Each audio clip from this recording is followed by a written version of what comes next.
वासुदेवाय हरे परमात्मने प्रणतः क्लेशनाशाय गोविन्दाय नमो नमः।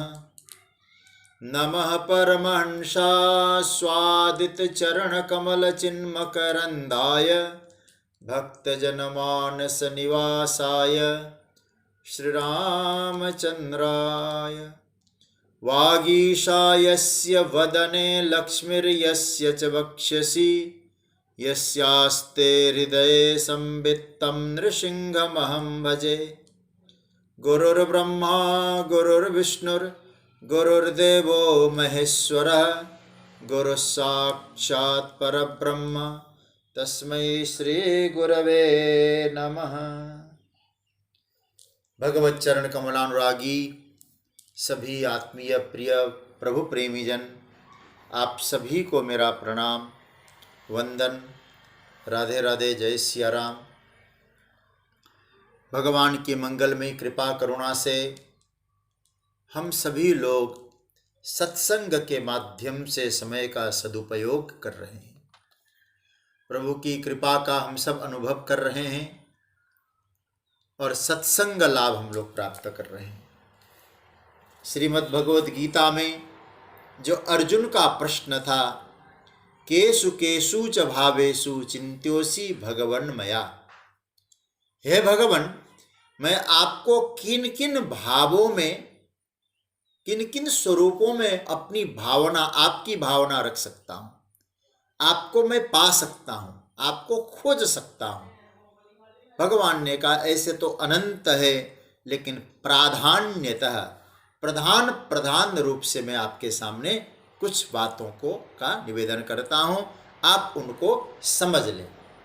तो उन प्रधान विभूतियों का भगवान विश्लेषण कर रहे हैं, चर्चा कर रहे हैं। और हम लोगों ने कल तक की यात्रा में 27 श्लोक तक की चर्चा की और 27वें श्लोक में भगवान ने कहा, घोड़ों में उच्चैःश्रवा हूँ, हाथियों में ऐरावत हूँ, और अमृतोद्भवम, जो अमृत से समुद्र मंथन से प्रकट हुआ, और नरों में, मनुष्यों में मैं राजा हूँ, धर्मात्मा राजा हूँ। अब 28वें श्लोक में भगवान अपनी विभूति का वर्णन कर रहे हैं। आइए 28वें श्लोक का पाठ करें। आयुधानामहं वज्रम धेनुनामस्मि कामधुक् प्रजनश्चास्मि कन्दर्पः सर्पाणामस्मि वासुकी। भगवान कह रहे हैं कि अर्जुन, आयुधानामहं वज्रम धेनुनाम कामधुक् अस्मि च प्रजन कंदर्प अस्मि सर्पाणाम वासुकी अस्मि। भगवान कहते हैं आयुधानाम अहम वज्रम, आयुधानाम वज्रम। देखिए भगवान कहते हैं मैं आयुधों में, शस्त्रों में वज्र हूं। भगवान यहां विभूति में कह रहे हैं। आप वज्र के विषय में और इसका अर्थ आप समझ रहे होंगे। आयुधानाम अहम वज्रम, शस्त्रों में वज्र हूं। धेनुना कामधुक् अस्मि, मतलब गायों में मैं कामधेनु गाय हूं। प्रजन कंदर्प अस्मि, प्रजा को उत्पन्न करने वाला काम मेरी विभूति है, मैं हूं। और सर्पाणाम वासुकी अस्मि, सर्पों में मैं वासुकी नाम का सर्प हूं। भगवान पहली बात कहते हैं आयुधानाम अहम वज्रम, शस्त्रों में मैं वज्र हूं। देखिए वज्र का प्रादुर्भाव कहां से हुआ, यदि हम लोग इस पर चिंतन करेंगे तो शंकराचार्य भगवान और मधुसूदन सरस्वती जी, इन दोनों ने अपने भाष्य में स्पष्ट कह दिया है, दधीचि अस्थि संभवात वज्रम। वज्र कहां, दधीची के अस्थियों से प्रकट हुआ है, हड्डियों से जो प्रकट हुआ उसका नाम है वज्र। वज्र का निर्माण दधीची ऋषि के हड्डियों से बना है, वो वज्र मैं हूं। दो तीन बातें यहां समझने जैसा है। पहली बात तो आप सब कथा तो समझते ही होंगे, मैं संक्षेप में कह दूं। देवता और असुरों के बीच में ये जो समर है, युद्ध है, वो तो चलता ही रहता है, प्रायः पुराणों में कथानकों में सुनते ही रहते हैं। तो वहां देवताओं को असुरों ने सब कुछ छीन लिया, तो देवता लोग ब्रह्मा जी के पास पहुंचे। तो ब्रह्मा जी के कहने से उन्होंने ऋषि त्वष्टा के पुत्र, जिनके 3 मस्तक थे, उनका एक नाम था त्रिशिरा, त्रिशिरा के साथ निवेदन किया जाकर उनके चरणों में। तो त्रिशिरा, उनका एक नाम विश्वरूप भी है। तो विश्वरूप जी महाराज ने उनको नारायण कवच का उपदेश दिया। बड़ा सुंदर प्रकरण है, भागवत के 6 स्कंद का ये 8वां अध्याय नारायण कवच। तो नारायण कवच का उपदेश दिया। उस नारायण कवच के उपदेश के प्रभाव से देवताओं को अपनी छीनी हुई संपत्ति वापस मिल गई। बड़ा इसमें बड़ा सामर्थ्य है नारायण कवच में। प्रत्येक स्थान के लिए प्रभु से प्रार्थना की गई। जले सुमाम रक्षतु मत्स्य मूर्तिर यादो गणेभ्यो वरुणस्य पासात्।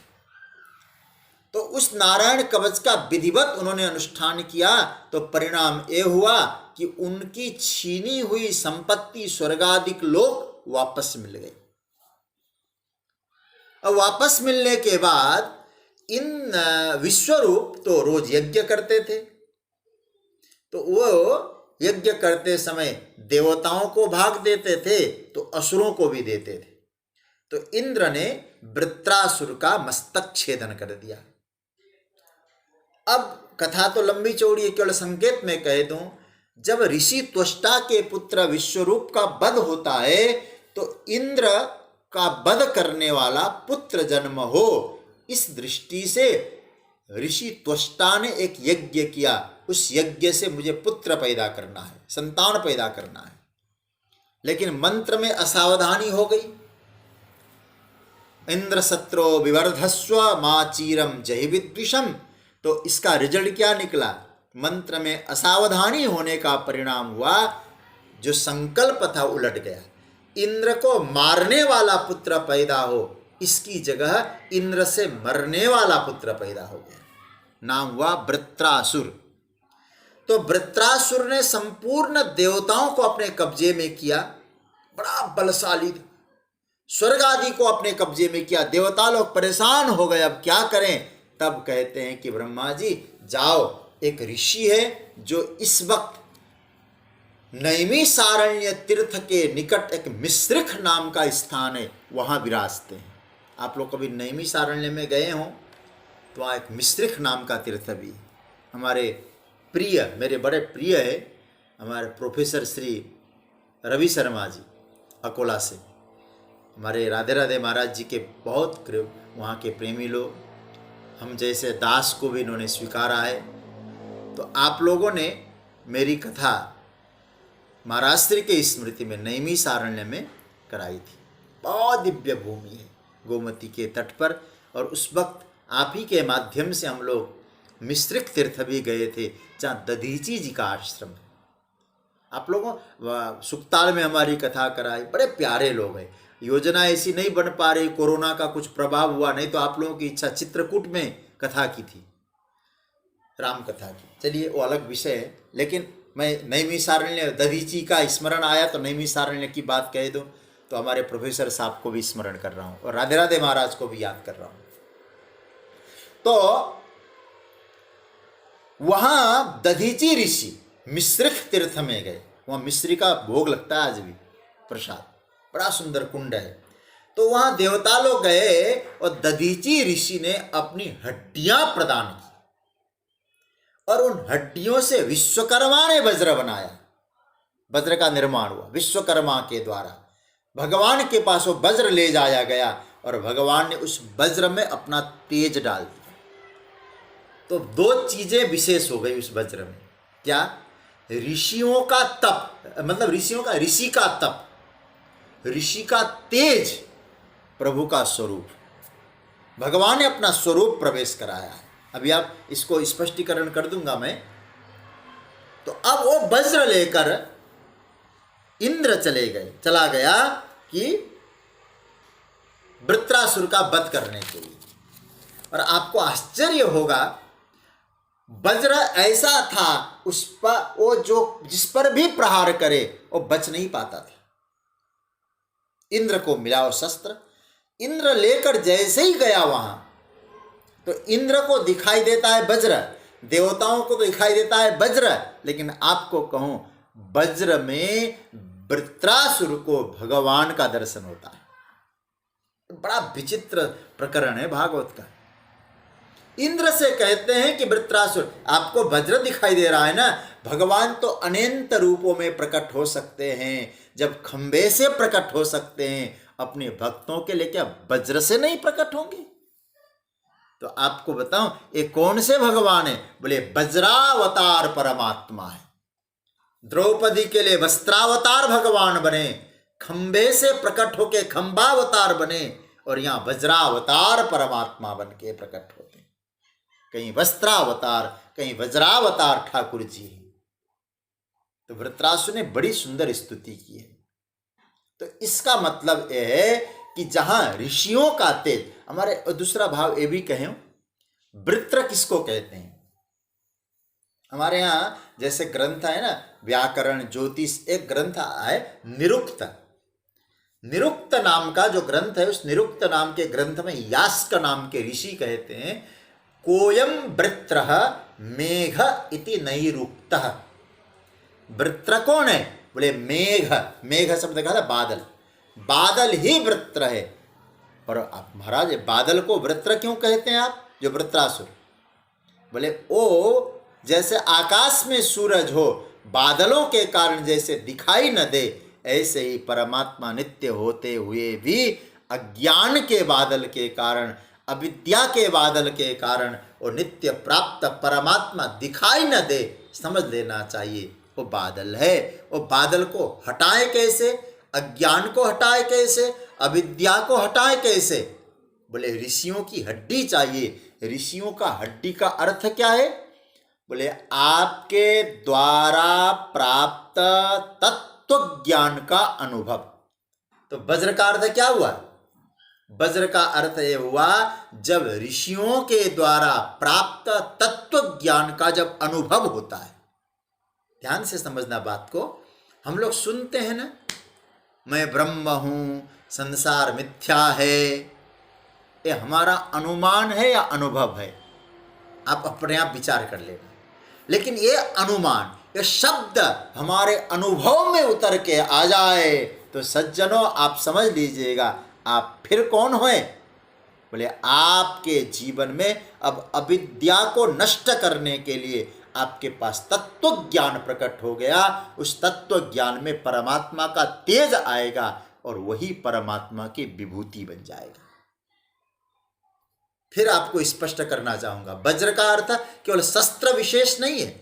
वज्र मारता है, किसको मार रहा है? वृत्रासुर को। वृत्रासुर मतलब अविद्या, अविद्या रूपी वृत्रासुर का वध करने के लिए आपको तत्व ज्ञान केवल शाब्दिक न हो, तत्व ज्ञान अनुभव में उतर के आ जाए, जीवन की अविद्या की निवृत्ति हो, ये वज्र की महिमा है। ऋषियों का अनुभव है।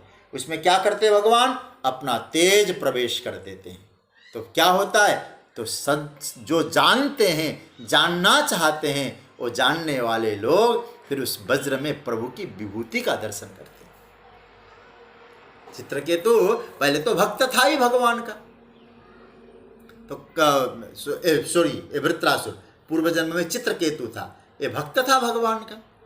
तो मेरा कहने का अर्थ है यहां वज्र केवल आयुध विषय, आयुध तो है ही, शस्त्र हैं, लेकिन हमारे जीवन में कौन सा शस्त्र? असंग शस्त्रेण दृढ़ेन चित्वा।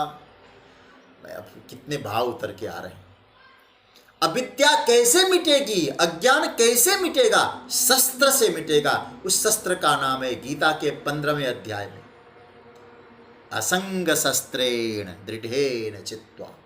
असंग शस्त्र, आप जरा सोचिए, दधीची ऋषि को शरीर के प्रति, संग का अर्थ होता है आसक्ति, शरीर के प्रति, अपने ज्ञान के प्रति, किसी भी स्वरूप के प्रति यदि उनको आसक्ति होती, किसी को हड्डियां दे सकते थे क्या? नहीं दे सकते थे। इसका मतलब अनासक्त। तो हमारे जीवन में अविद्या की निवृत्ति अनासक्त रूपी शस्त्र से ही खत्म हो सकता है। तो भगवान कहते, जिस दिन तुम्हारे जीवन में आसक्ति को दूर करने वाले अनासक्ति का शस्त्र उतर के आ जाएगा, उसमें मैं अपना तेज प्रवेश कर दूंगा, वो मेरी विभूति बन जाएगा। इसलिए काटने का काम करेगा, लेकिन किसी को अनिष्ट करने के लिए नहीं, हमारी अविद्या को काटेगा। बहुत सुंदर सूत्र है। आयुधाना महम वज्रम। अब दूसरी, धेनुनामस्मि कामधुक्। धेनु शब्द का अर्थ है गाय। गायों में मैं कामदेव जो है कामधेनु। संस्कृत में कितना बड़ा सौंदर्य, कितने नाम है गाय के नाम, गौ, गाय, पयस्विनी, कितने नाम, धेनु, सुरभि। तो यहाँ कहा धेनु। धेनु किसको कहते हैं? धेनु का अर्थ होता है नई नई बच्चे को जिसने जन्म दिया है, उस गाय का नाम है धेनु। मतलब नई नई वो माता बनी। इसलिए हमारे यहाँ हर किसी को धेनु नहीं बोल सकते। मैं जब कभी भागवत का चिंतन करता हूँ ना, अभी मुझे एक जगह भागवत पर कुछ बोलना था, तो वेणु गीत का भाव आया ऐसे यहीं, तो ठाकुर जी को प्रणाम करके कुछ चिंतन किया। मैंने कहा भाई, ब्रज में तो 3 विशेष थे। क्या है? बोले धेनु, वेणु और रेणु। ये 3 विशेष है ब्रज में। धेनु मतलब गाय, वेणु मतलब वंशीगढ़ गोविंद की, और रेणु चरण रज, ब्रज रज। धेनु, वेणु, रेणु। तो यहाँ धेनु है। धेनु में कामधेनु हूँ। यहाँ भगवान कहते हैं धेनु क्या है? बड़ा सुंदर है। मधुसूदन सरस्वती ने अपने भाष्य में लिखा, बहुत सुंदर लिखा है, धेनुनाम दोग्ध्रीणाम मध्ये कामम दोग्धीति कामदुक् समुद्र मथनोद्भवा वसिष्ठस्य कामधेनु अहमस्मि। बड़ा प्यारा मंत्र है। जब गीता का भाष्य किया मधुसूदन सरस्वती जी क्या कहते हैं? जो गाय दूध देने वाली गाय हैं, उन गायों में जो कामधेनु है वो कहाँ से प्रकट हुई? समुद्र मथनोद्भवा।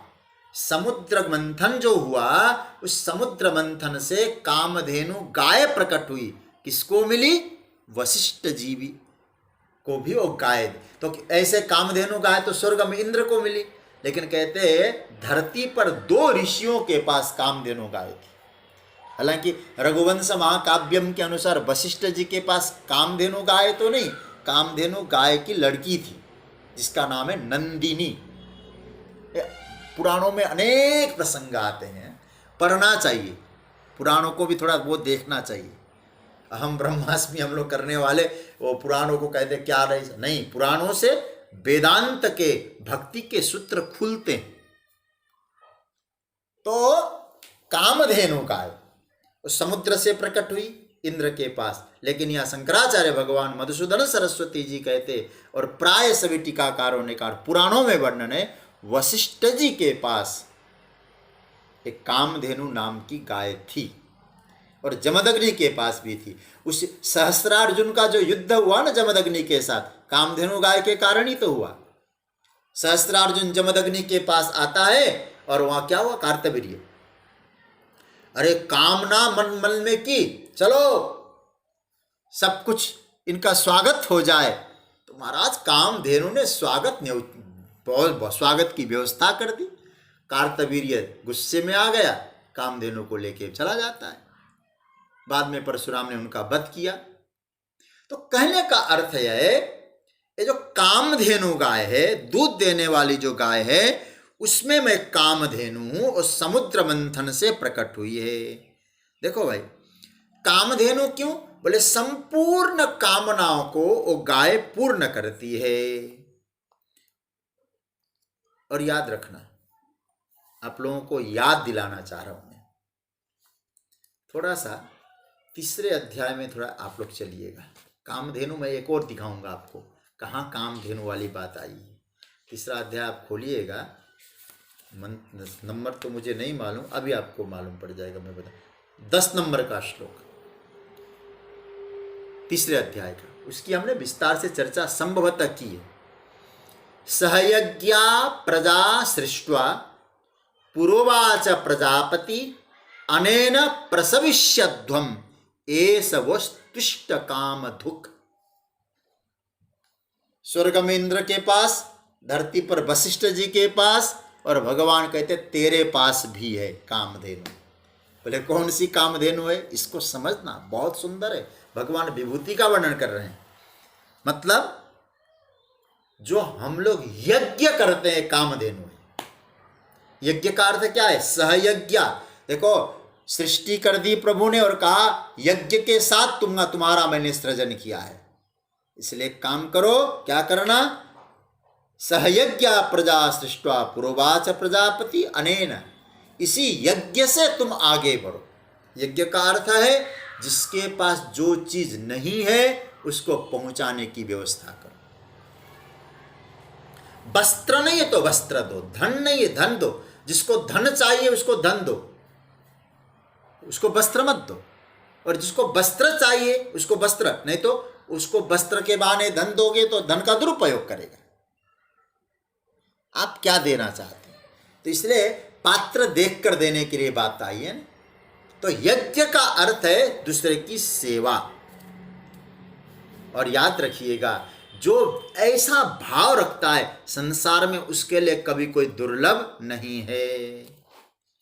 यज्ञ तो कामधेनु गाय है। जगत हमारे गोस्वामी तुलसीदास जी क्या कहते हैं? दूसरे की सेवा भाव मन में आ जाए, उनके लिए संसार में कुछ भी दुर्लभ नहीं। परहित बस जिनके मन माही, तिन कहूं जगत दुर्लभ कछु नाही। कुछ नहीं है दुर्लभ। भगवान कहते तुम्हारे पास भी है कामधेनु गाय। इसलिए मैं आपसे कहूंगा जीवन में स्वाहा की वृत्ति बनाओ। स्वाहा का मतलब अग्नि में यूं करते हैं ना, स्वाहा। स्वाहा क्या मतलब? देने की वृत्ति, देने की वृत्ति। प्रतिदिन इसी वृत्ति से जीवन बिताना चाहिए। कुछ जिसके आपके पास जो है, आपके पास ज्ञान है तो ज्ञान दो, आपके पास शिक्षा है शिक्षा दो, आपके पास किसी को स्वस्थ करने वाली विद्या है उसका उपयोग करो, धन है धन दो। मतलब यह है कि व्यक्ति जब इस प्रकार का अभ्यास करेगा तो उसके जीवन में कामधेनु भी प्रकट होती है। सज्जनों, आज मेरा दिन बिना स्वाहा के बिता तो नहीं ना? रात्रि में सोचिएगा कभी, आज सोने से पहले आज मेरे जीवन का कितना समय ऐसा चला गया, कितनी शक्ति व्यर्थ में गई, कितनी संपत्ति व्यर्थ में चली गई, कितनी बुद्धि हमारी यूं ही व्यर्थ के चिंतन में चली गई। ये सोचना चाहिए व्यक्ति को। और इस प्रकार का यदि सोचेंगे तो आपके जीवन में कामधेनु प्रकट हो जाए, या आपके मन में आना चाहिए। यदि ऐसा दूसरे की सेवा का भाव आ जाए तो आपके माध्यम से भगवान प्रकट होंगे और आप भगवान की विभूति बनेंगे। तो सबकी इच्छा की पूर्ति कामधेनु गाय करती है। तो हम भी किसी के चेहरे पे मुस्कुराहट ला सकें, उनके कोई छोटी सी इच्छा को भी हम पूर्ण कर सकें, तो भगवान हम कहते हैं तुम भी मेरी विभूति। कामना को पूर्ण करने वाली कामधेनु मेरी विभूति है। यज्ञ है, इसमें एक साधन है। मैं आपसे बार बार, हमारे पूज्य पांडे जी आज मुझे उन्होंने कहा था कि जो भूदेव शर्मा है वो कहीं स्थान परिवर्तन उनका हो रहा है, तो आज उस मीटिंग में मैं जा रहा हूँ, इसीलिए सत्र में नहीं। तो पांडे जी को यज्ञ के विषय में कहते रहते हैं, और मैंने भी उन्हीं से प्रेरणा लेकर प्रतिदिन यज्ञ का जो स्वरूप है, मैंने किया है और करता हूं। अच्छा आनंद आता है और हवन से आत्मबल मिलता है, ये निश्चित बात है। समृद्धि इत्यादि तो सेकेंडरी बात है, आपको आत्मबल मिलता है यज्ञ से। और जीवन में देखो, यज्ञ में जो हम हवन करते हैं ना रोज, थोड़ा बहुत, मैं तो आपको कहूंगा आप चालू कर दे, कोई यदि नियम भी ना हो, गुरु मंत्र से ही कर लो। थोड़ा सा अग्नि प्रज्वलित करें, आपके पास घी है, घी, साकल्य है, साकल्य, लकड़ी है, लकड़ी, गोबर का गोईठा है, उससे जलाइए और आप स्वाहा स्वाहा गुरु मंत्र से करिए, आपको आनंद आएगा। 5 बार करिए, धीरे धीरे बढ़ाइए, यानी विधि विधान नहीं आता, छोड़ दीजिए। प्रार्थना करिए, अग्नि देवता मैं हवन कर रहा हूं, बस उसी से चालू कर दीजिए। तो कहने का अर्थ है स्वाहा की वृत्ति आनी चाहिए, देने का है, अग्नि को दे रहे हैं, वो हम जो दे रहे हैं ऊर्ध्वगामी बना रहे हैं। भगवान कहते धेनु नाम अस्मि काम दुख प्रजनश्चास्मि कंदर्प। मैं इस पर बहुत चिंतन किया मैंने, पहले जब पढ़ता था तब भी, जब स्वाध्याय कराना होता है, स्वाध्याय का चिंतन करना होता है, खूब इस पर सोचता हूँ। भगवान कहते कंदर्प शब्द का अर्थ था कामदेव, प्रजनश्चास्मि कंदर्प, संतान की उत्पत्ति करने में काममय हूं। लो, इतना बड़ा व्यापक जो चिंतन है गीता में ही प्राप्त होगा आपको, अन्यत्र नहीं मिलेगा आपको ऐसा चिंतन। भगवान कहते हैं काममय हूं, कंदर्पमय हूं। प्रजा उत्पन्न करने में जो माता पिता का संयोग बनता है वो काम प्रकट होता है, वो काम मेरी विभूति है। क्या स्टेटमेंट दिया है गोविंद ने महाराज, ये मतलब बड़े कलेजे वाली बात है। मैं तो कभी गीता को देखता हूं, क्या सुंदर चिंतन मिल सकता है यहाँ। देखिए भगवान को कितना फिक्र है ना, सृष्टि कैसे चलेगी। प्रभु ने कह दिया, कामदेव को कह दिया, सबके मन में जाकर विराजमान हो जाओ, जाओ। अच्छा महाराज, मन में जाकर विराजमान हो जाओ, बोले करें क्या? बोले उनके मन को मथो। इसलिए कामदेव का एक नाम जानते हैं, मन मथा, ये कामदेव का नाम है। मनांसी मथनाति इति मन मथा। भगवान कहते मेरी विभूति है, तुम्हारे मन को मथ रहा है ना, ये मेरी विभूति है। इसलिए काम को गाली देना बंद करो। कृष्ण ने गाली नहीं दी, काम को विभूति बताया है। और आप जानते हैं कामदेव पहले शरीर सहित था, शिवजी ने भस्म कर दिया। पहले आप समझ लेना कंदर्प शब्द। और शिवजी ने जब भस्म कर दिया, शिवजी कामदेव की पत्नी का नाम क्या है? रति। रति जब शंकर के पास जाके रोती है ना, बुरा नहीं मानना, ये महिलाओं का रोना भी एक बहुत बड़ा हथियार होता है। शंकर भगवान पिघल गए उनके रुदन को सुनकर, कहने लगे रति तुम रो रही हो? बोले हाँ। शिव ने कहा जाओ, तुम्हारा पति मरेगा नहीं, भले मैंने भस्म कर दिया हो, नहीं मरेगा अब तुम्हारा पति। वो अमूर्त रहकर सबके मन में रहेगा, उसके कोई शरीर नहीं होंगे, इसलिए एक नाम होगा उसका अनंग, कोई अंग नहीं होगा। अच्छा महाराज फिर करेगा क्या? कहाँ रहेगा? कहाँ? बोले मन में रहेगा। भगवान शंकर से कहा महाराज आप गड़बड़ कर देते हो, मतलब वो मन में रहकर करेगा क्या? बोले मथेगा। बोले हमको मालूम है कि यहाँ रह के कुछ करेगा तो हम वहां तो ताला लगा दे, अब मन को तो रोक नहीं पाएंगे हम, मन को मथेगा। तो भगवान कहते देखो शंकर भगवान एक बात बहुत अच्छी कही, यदि वो मन को मथेगा तो मन मथा है। लेकिन आपको श्री कृष्ण का एक नाम बता रहा हूँ आज, आप इसको नोट करें, अच्छा लगेगा आपको। कल कामदेव का नाम क्या है? मन मथा। और भागवत है आपके पास तो आज कृष्ण का एक नया नाम आपको दे रहा हूं। भागवत जी के रास पंचाध्यायी में, दसम स्कंद के रास पंचाध्यायी में भगवान का एक नाम है, बहुत सुंदर नाम है। मैं आपको मतलब ये अध्याय बताता हूँ आपको। गोपी गीत के तुरंत बाद 32वें अध्याय का ये दूसरा श्लोक, कृष्ण का नाम देखिए क्या है। तासाम आविरभुत सौरी स्मयमान मुखाम्बुज पीतांबरधर स्रग्वी साक्षान मनमथ मनमथ। कामदेव का नाम है मनमथ, कृष्ण का नाम है मनमथ मनमथ। ये प्रभु का नया नाम है, ये भी पकड़ लेना। मनमथ का अर्थ क्या? मनमथ का अर्थ सा मन मथा, मन को मथे। और मनमथ मनमथ अर्थ का क्या हुआ? मन को मथने वाले के मन को मथे, ओ मनमथा मनमथ। कन्हैया कौन है? हा। बड़ा मुझे ये रास का जब चिंतन करता हूं ना, कभी कभी जब भगवान अंतर्धान हुए थे ना, कामदेव बड़ा सुंदर बन के आया तो सबको मोहित करूं। कृष्ण को लगा नहीं, इसको भी मोहित करने के लिए तो मैं इससे भी बड़ा सुंदर बन के आया। तो ग्रास पंचाध्याय में क्या हुआ? कन्हैया छिप गए। बहाना क्या किया? गोपियों का अभिमान। हमारे रसिक संत जो ब्रज के हैं ना, वो क्या कहते हैं? बोले छिप, गोपियों का अभिमान, गोपियों में तो अभिमान था ही नहीं, केवल बहाना था। अच्छा भाई, फिर गोविंद छिपके गए कहाँ? बोले सीधे चले गए महाराज कहीं ब्यूटी पार्लर में, मेकअप रूम में। बोले फिर जाके क्या किया? बोले वहां जाके प्रकृति को बुलाया, हमारा ऐसा श्रृंगार करो कि जिस मनमथ ने मन को मथा है, मैं उस मनमथ के सौंदर्य के अभिमान को खत्म करके मैं उसके मन को भी मथूं। अरे क्या गजब का स्वरूप लेकर प्रकट हो गए, सुंदर श्रृंगार करके। जैसे प्रकट हो गए, मन मथा हो गए।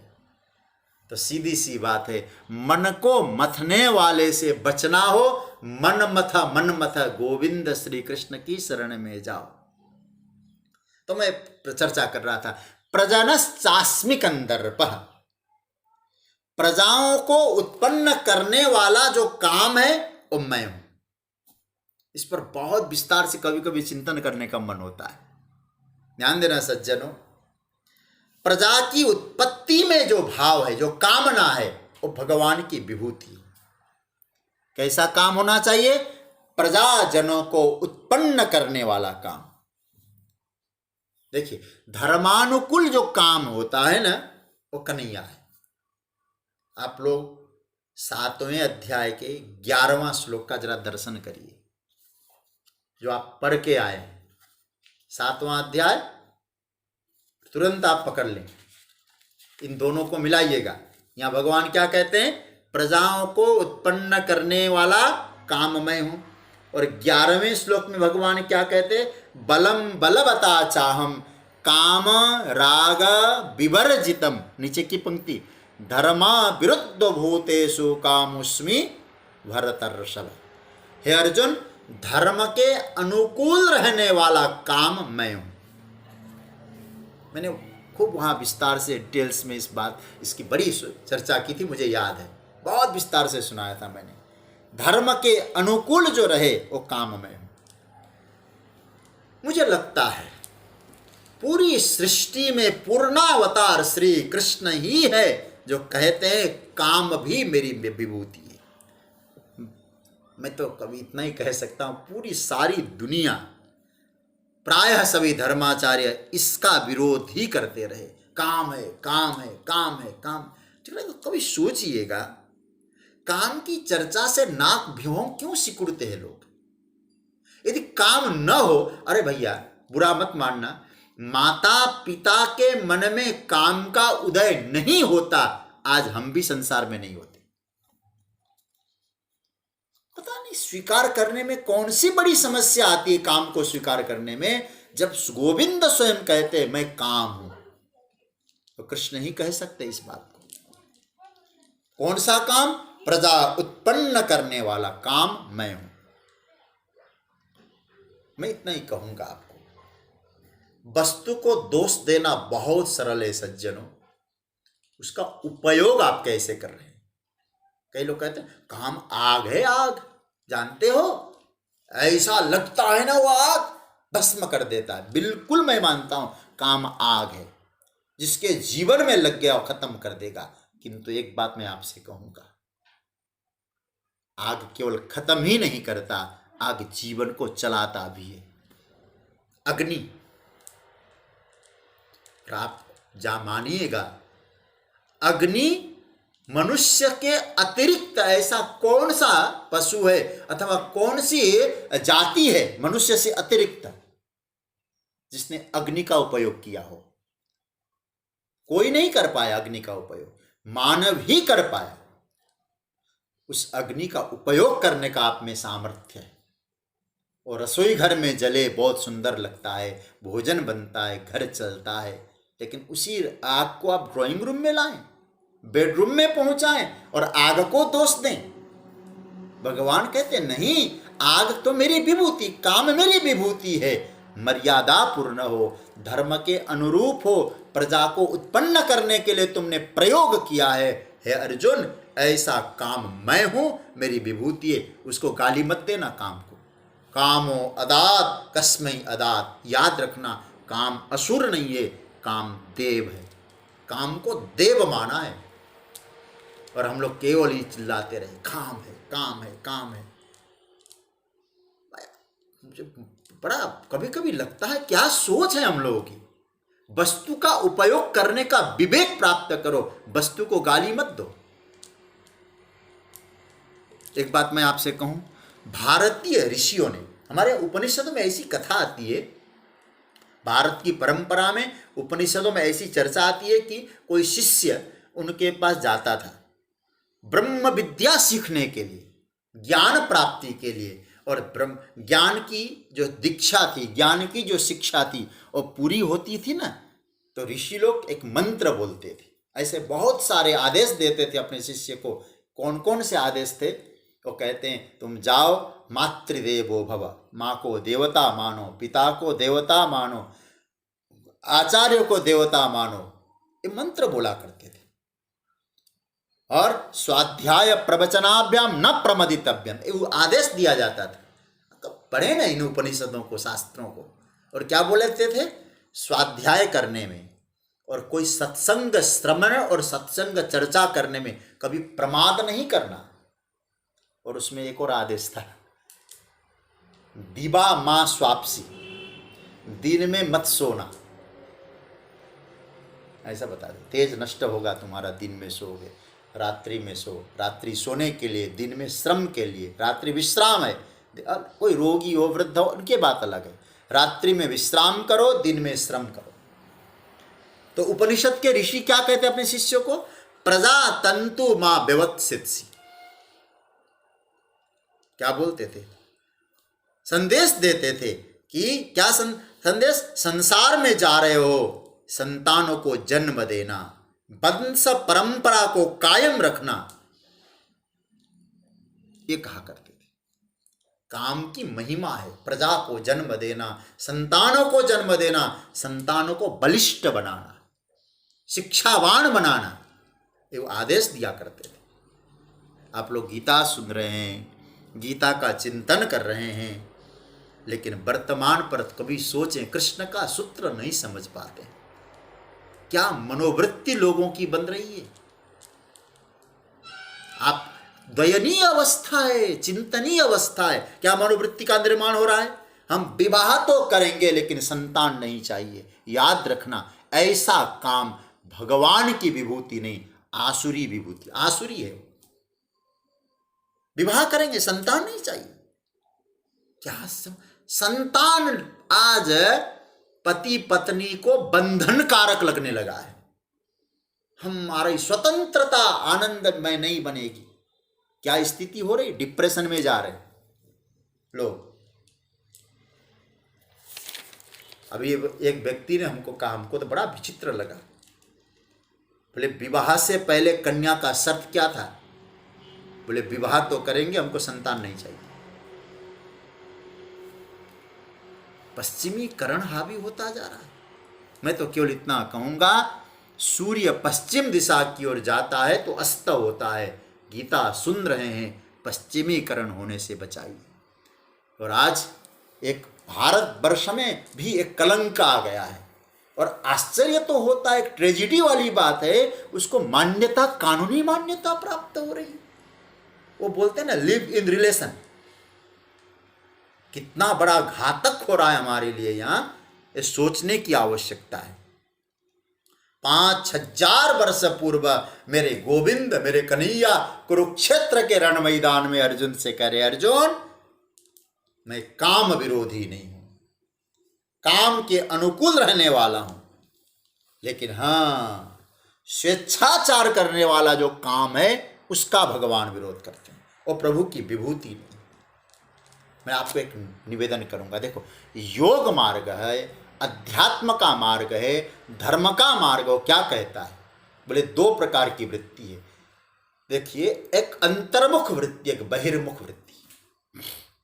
अंतर्मुख वृत्ति क्या करती है? योग का बड़ा दिव्य, ये जो काम है ना, आप उस काम से मुक्त हो सकते हैं, योग कहता है। कैसे? बोले आप ध्यान करो, हमारे यहाँ चक्रों का भेदन होता है ना, सबसे पहले जिसको सेक्स स्थान बोला जाता है, वहां होता है मूलाधार चक्र, मूलाधार, फिर स्वादिष्ठान, मणिपुर, अनाहत, विशुद्ध, आज्ञा, फिर सहस्रार चक्र। योग कहता है जो काम था वो काम को धीरे धीरे उन्नत बनाओ, और उन्नत बना के सहस्रार चक्र में पहुंचाओ, आज्ञा चक्र, सहस्रार चक्र में पहुंचाओ, तो क्या स्थिति होगी? वो काम आपको ऊर्ध्वगामी बनाएगा। लेकिन हमारा जो काम ऊर्ध्वगामी नहीं बन रहा है, अधोगामी होता जा रहा है। सहस्रार चक्र से नीचे की ओर उतर रहे हैं हम लोग। जीवन ऊर्ध्वगामी बनाना है, तो याद रखिएगा, अब उस काम को हम धर्मानुकूल रखते हैं तो हमारा काम ऊर्ध्वगामी बन रहा है। आपके ऊपर डिपेंड है, आप क्या चाहते हैं, तय हमको करना है। भगवान कह रहे हैं, प्रजनश्चास्मि कंदर्प, अर्जुन उन प्रजाओं को उत्पन्न करने वाला काम मैं हूं। विवाह के बाद पति और पत्नी धर्म के अनुकूल रहकर सहवास करके संतान को उत्पन्न करते हैं। इस प्रकार का काम कृष्ण की विभूति है। काम को देव कहा गया है। आप क्या भाव है गीता का, इसलिए काम को सुनते ही, मैं तो बार बार उदाहरण भी देता हूं, नदी बहुत अच्छी है, वह शर्ते अपनी मर्यादा में बहे। नदी बहुत बुरी है, यदि उसमें बाढ़ आए, आसपास के नगर डूब जाए, नदी को गाली मत दो। काम की चीज है, यदि मर्यादित हो तो लक्ष्य पे पहुंच जाती है, नगर नहीं डुबाएगी। तो काम अपनी मर्यादा में रहे तो आपको लक्ष्य पे पहुंचाए। गोविंद विभूति बना रहे हैं, लेकिन काम मर्यादा के तटों को तोड़ दे, जैसे वो नगर डुबा देती है नदी, वो काम जीव को डुबा देगी। फिर डूबने के लिए नहीं, तैरने के लिए, उस लक्ष्य को पाने के लिए बना। तो भगवान अपनी विभूति में काम को भी अपनी विभूति कह रहे हैं, लेकिन वो काम कैसा है? धर्म के अनुरूप रहने वाला काम। प्रजनश्चास्मि कंदर्पः, और आगे क्या कहते हैं? सर्पाणामस्मि वासुकी, सर्पों में मैं वासुकी नाग हूं,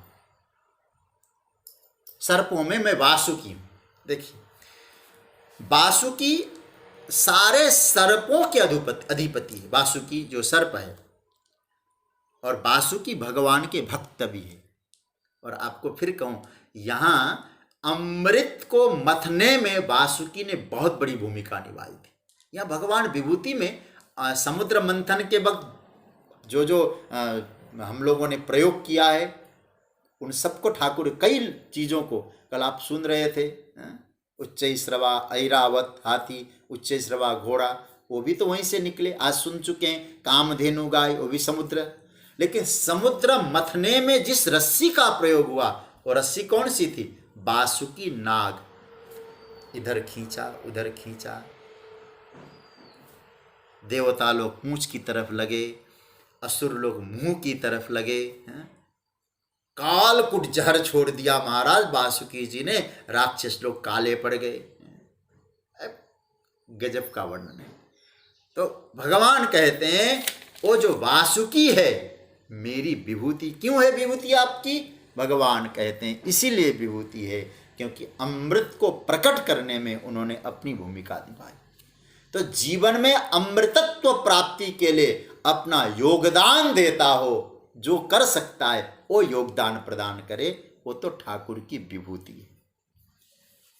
अब हम लोग 28 श्लोक हो गए, आइए 29वें श्लोक में प्रवेश करें। सर्पों में मैं वासुकी हूँ। वासुकी भगवान को अमृत मथने में भगवान काम किया था। वासुकी नाग को नेति बनाया, रस्सी बनाया गया था। मंदराचल पर्वत को बीच में लपेटकर वासुकी नाग के द्वारा मथा गया था। आयुधों में वज्र हूं, गायों में मैं कामधेनु हूं, और कहते हैं प्रजाओं को उत्पन्न करने वाला कामदेव मैं हूं, काम मैं हूं, और सर्पाणाम अस्मि वासुकी, सर्पों में मैं वासुकी सर्प हूं। आइए अब 29वां। अनंतस्सास्मि नागानां वरुणो यादसामहम् पितॄणां मर्यमा चास्मि यमः संयवतामहम्। भगवान कहते हैं है अर्जुन, अहम नागानाम अनंत अस्मि यादसाम वरुणः,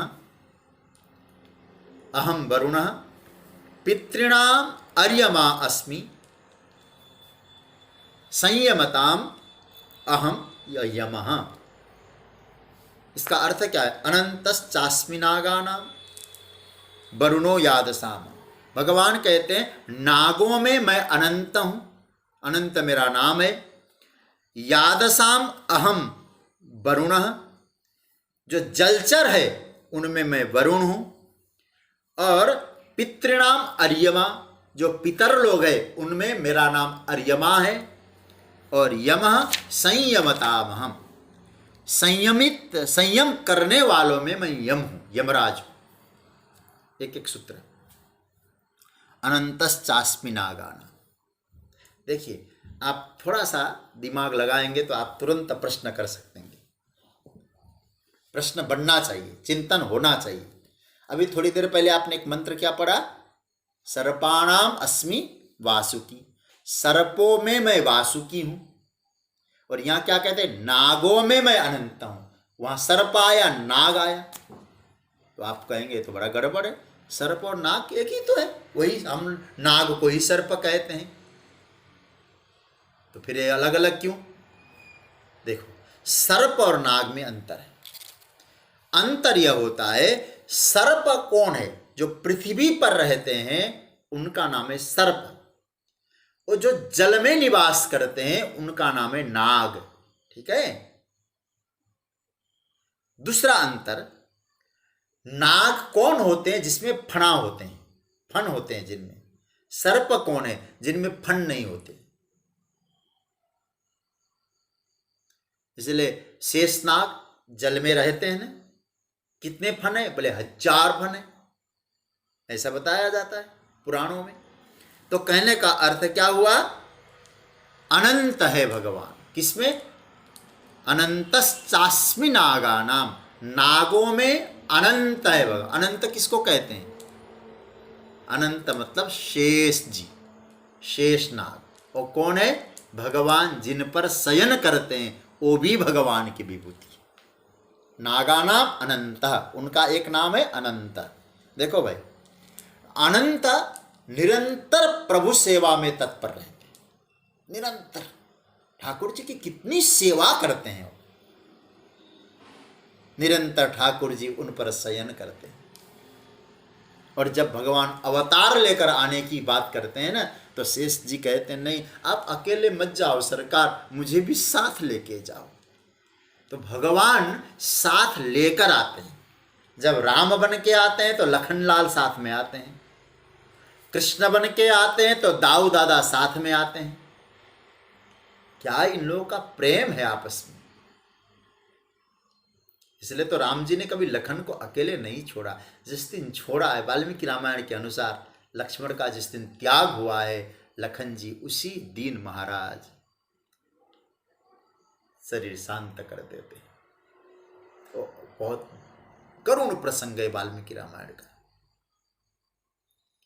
और एक और हमारे अयोध्या के बहुत अच्छे संत हुए, वैष्णव संत शिरोमणि कृपाशंकर जी, उन्होंने ग्रंथ लिखा है श्रीमद् भागवत सुधा सागर। उसमें वो कहते हैं कि भगवान और बलराम जी के बीच में कितना अंतर था उम्र में? 1 वर्ष। 1 वर्ष पहले दाऊ दादा आए और 1 वर्ष बाद कन्हैया आए। ये उनका मत है। वो कहते हैं कि इतना प्रेम है दाऊ दादा को कन्हैया के प्रति। हल षष्ठी के दिन आए थे और भाद्रपद अष्टमी के दिन वो आए। 1 साल 2 दिन ये भगवान जो है दाऊ दादा भगवान से बड़े हैं। और याद रखिएगा, कहते हैं कि जैसे ही दाऊ दादा आए तो उत्सव होने लगा, लेकिन दाऊ दादा ने नेत्र नहीं खोला।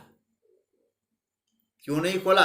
इसीलिए नहीं खोला, मैं आंखें खोलूं मुझे जगत दिखाई दे, मैं तो तब नेत्र खोलूंगा जब मेरे स्वामी मेरे निकट मिलेंगे। 1 वर्ष तक नेत्र मुदे रखा दाऊ दादा ने। भगवान इसीलिए कहते हैं ये शेष जिस पर मैं शयन करता हूं, मैं अवतार लेकर भी पूर्णावतार लेकर आता हूं, कहते नहीं मैं आपको अकेले नहीं जाने दूंगा। क्या कहें महाराज, प्रेम। कहते हैं कि जब भगवान को अवतार लेना हुआ तो भगवान शेष जी से कहने लगे, शेष जी कंस के अत्याचार से सब त्रासित है, इसलिए आप कहें मैं जाऊं। शेष जी ने कहा नहीं, आप नहीं जाओगे, पहले मैं जाऊंगा। कहा कि महाराज आप क्यों जाओगे? पहले मैं बड़ा बन के जाऊंगा, हर बार मैं बड़ा हूं। बोले नहीं महाराज, आपने रामावतार में कहा था, मुझे आज्ञा दी थी, हे शेष आप आना मेरे बाद में, तो मैं आपका भाई बन के आया, लखन बन के आया, लक्ष्मण बन के जैसे ही आया, मुझे कितना पश्चाताप हुआ। मेरे मालिक साहब को बन की यातना झेलनी पड़ी, बन का दुख मिला। यदि मैं बड़ा बन के गया होता ना तो सारा दुख मैं ले लेता, मेरे परमात्मा को मैं कभी दुखी होने नहीं देता, कष्ट नहीं झेलना पड़ता बन का। तब से मैंने ठान लिया, अब जब भी अवतार लूंगा मैं, जब भी इनके साथ आना होगा, मैं इनको कभी पहले आने नहीं दूंगा, मैं बड़ा बन के आऊंगा। इसलिए मैं आपको छोटा बन के बुलाऊंगा, बड़ा तो मैं बन के जाऊंगा। और मैं आपको वचन देता हूं, जब छोटा बन के आया था आपने वन में वास किया था, बड़ा बन के जाने दो, आप वन में रास करोगे। भगवान ऐसे अनंत को अपनी विभूति कह रहे हैं, जो ठाकुर जी की सेवा में तत्पर रहे थे और परमात्मा को कोई कष्ट न हो, ऐसा भाव जिनके मन में है वो अनंत है। और ऐसे अनंत मेरी विभूति है। अनंतश्चास्मि नागानां।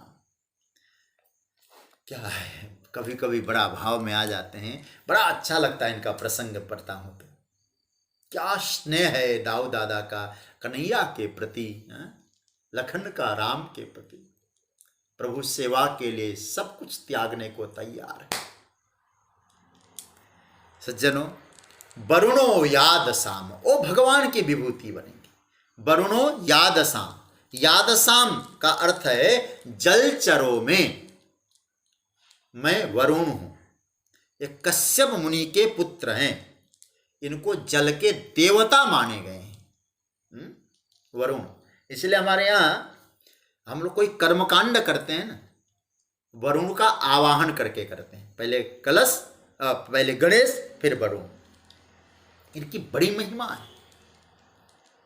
उसमें भगवत साक्षात्कार। वरुण का स्मरण करते हुए क्या कहते? नवो नमस्ते स्फटिक प्रभाय सुश्वेतहाराय सुमंगलाय सुपासहस्ताय जसासनाय जलादिनाथाय नमो नमस्ते। जल के अधिपति है वरुण देवता, ये प्रभु की विभूति है। वरुण ये पास लेकर रहते हैं, उद्दंडों को अपने वश में करते हैं, जलचरों में वरुण। और आगे कहते हैं पितृणाम अर्यमा चास्मि, पितरों में मैं अर्यमा हूं। देखो हमारे शिव महापुराण के अनुसार 7 प्रकार के पितर कहे गए। जो हमारे पूर्वज होते हैं ना पितर, वो पितरों में भी ये पितृदेवता है। इसलिए मैं आपसे निवेदन करूंगा पितरों को याद जरूर करना चाहिए। जिनके घर में पितरों का आशीर्वाद है वो हमेशा प्रसन्न रहता है। कभी कभी हम लोग इस विषय पे चिंतन अवश्य करें। आज कभी कभी हम दुखी क्यों है? हम अपने पूर्वजों को पूरी तरह से भुला दिए। पूर्वजों को कभी मत भूलो। तो कहते हैं 7 पितर कौन कौन से? शिव महापुराण के अनुसार कव्यवाह, अनल, सोम, यम, अर्यमा, अग्निस्वाता, बहिषद, ये 7 पितर हैं।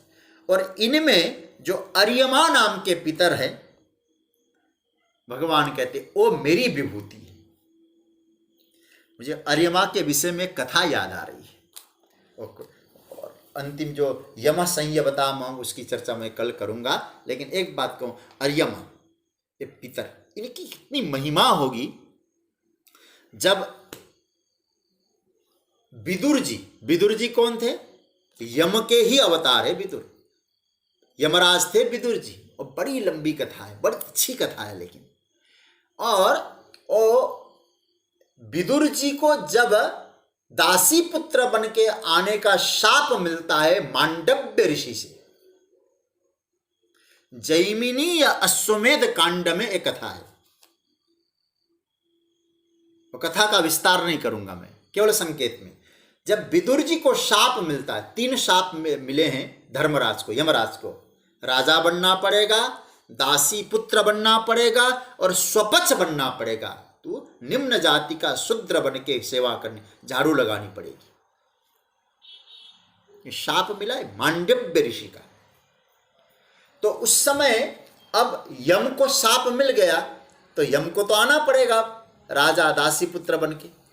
तो उस समय अब भगवान सोचने लगे जब तक यम जाके इनके शाप को पूरा करके न लौटे, तब तक यम की गद्दी पे कौन बैठेगा फिर? क्या पुराणों में कितना सुंदर कथा है। तो अब भगवान ने कहा एक काम करते हैं, अर्यमा को बुलाया। अर्यमा जी एक काम करिए। क्या करना है? बोले जब तक वो धर्मराज विदुर इत्यादि बनकर, विदुर बन के जाना है ना उनको, तो तब तक जब तक वो न लौटे अपनी गद्दी पर, तब तक उनकी गद्दी में आज से आप यमराज है, धर्मराज है। तो अर्यमा नाम के पितर को वहां धर्मराज बनाया गया है। बड़े न्यायप्रिय थे वो पितर, ये संभाल सकते हैं। भगवान की पैनी दृष्टि है। तो कहने का अर्थ है सज्जनों, ऐसे पितरों में जो सर्वश्रेष्ठ पितर है अर्यमा, उनकी बड़ी महिमा है। हमारे यहाँ कहा गया है शिव महापुराण में, तो जो पितरों का तर्पण करते हैं, अर्यमा नाम के पितरों का तर्पण करने से उनके संपूर्ण पितर लोग तृप्त हो जाते हैं, ऐसा बताया। इसलिए भगवान कहते हैं प्रधान पितर हैं, वो मेरी विभूति है। पितृणाम अर्यमा चास्मि यम संयमतामहम्।